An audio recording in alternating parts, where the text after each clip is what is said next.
విజయలక్ష్మి వంటిల్లు. ఈ రోజు మనం రవ్వ లడ్డు ఎలా చేసుకోవాలో చూద్దామండి. రవ్వ లడ్డుకి కావాల్సిన ఇంగ్రీడియంట్స్ చూసుకుందాం. 2 కప్పుల బొంబాయి రవ్వ తీసుకున్నానండి. ఇదే కప్పుతో 2 కప్పులు పంచదార కూడా తీసుకుందాం. కొబ్బరి తురుమండి 3/4 కప్పు, ఇలాచి, జీడిపప్పు, గ్లాస్ పాలు, నెయ్యి. ఇవేనండి ఇంకా కావాల్సిన ఇంగ్రీడియంట్స్. ఇప్పుడు మనం తయారు చేసే విధానం చూద్దాం. మొదటిగా స్టవ్ వెలిగించుకుందాం. అన్నీ పెట్టుకున్నాం అండి. మనం 2 స్పూన్లు నెయ్యి వేసుకున్నాం కదండి, టేబుల్ స్పూన్లతో. ఇప్పుడు 2 కప్పుల రవ్వను వేసుకుందాం. ఇప్పుడు దగ్గరుండి వేయించుకోవాలండి.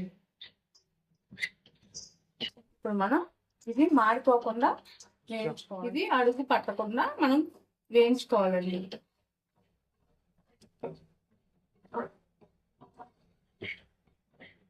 రవ్వ 50% వేగిన తర్వాత మనం ఎండు కొబ్బరి వేసుకుందామండి. ఇంకా వేగుతుందండి. 2 నిమిషాల్లో వేగిపోయింది 50%. ఎండు కొబ్బరి వేసుకుందామండి.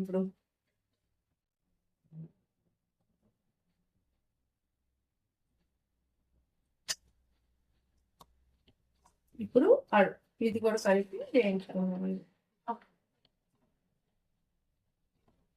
జీడిపప్పులు కూడా వేసేసుకుందామండి. ఇప్పుడే జీడిపప్పులు ప్రత్యేకంగా ఏమి వేపన అవసరం లేదండి, దీంట్లోనే వేగిపోతే. మనం కొంచెం చిన్న ముక్కలు చేసుకుందాం.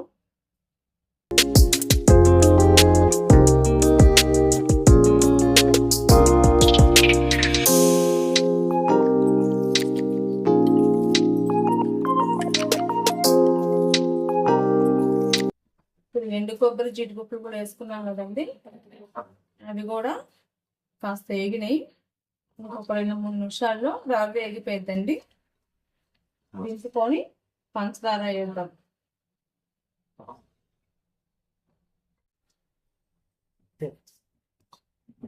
చూసారు కదండి. ఇప్పుడు స్టవ్ ఆఫ్ చేస్తున్నా. వేగిందండి రవ్వ. మనం దింపుకొని చక్కెర వేసుకుందాం.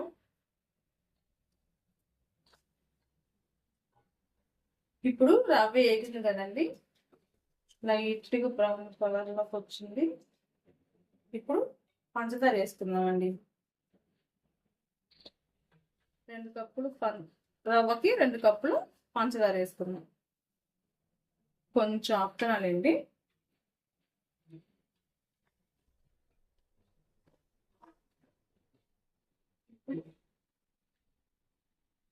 ఇలాచి పౌడర్ అండి. పంచదార వేసి కొంచెం గ్రైండ్ చేసుకున్న పౌడర్ అనమాట.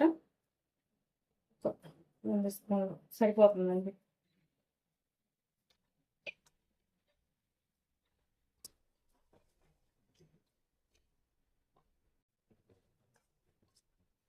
ఇప్పుడు ఇది వేరే గిన్నెలోకి వేసుకొని పాలు వేసుకొని లడ్డూ చుట్టుకుందామండి. వేరే పాత్రలోకి మార్చుకుందాం. ఇప్పుడు మనం వేరే గిన్నెలోకి వేస్తున్నామండి. కొంచెం కొంచెంగా పాలు వేసుకొని మనం లడ్డు చుట్టుకుందామండి. ఇప్పుడు పాలు కాచి చల్లార్చానండి. కాస్త గోరువెచ్చగా ఉన్నప్పుడు మనం వేసేసుకొని లడ్డు చుట్టేసుకుందాం.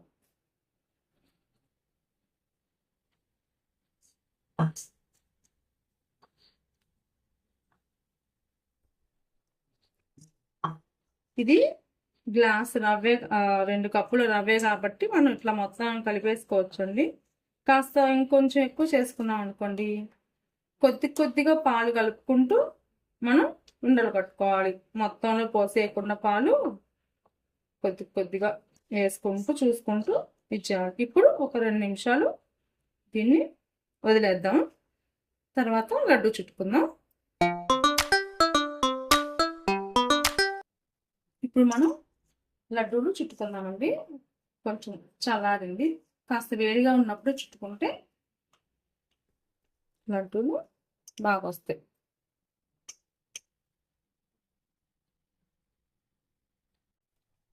ఇవి కొంచెం ఆరాక పట్టుకుంటే విరిగిపోకుండా ఉంటాయండి.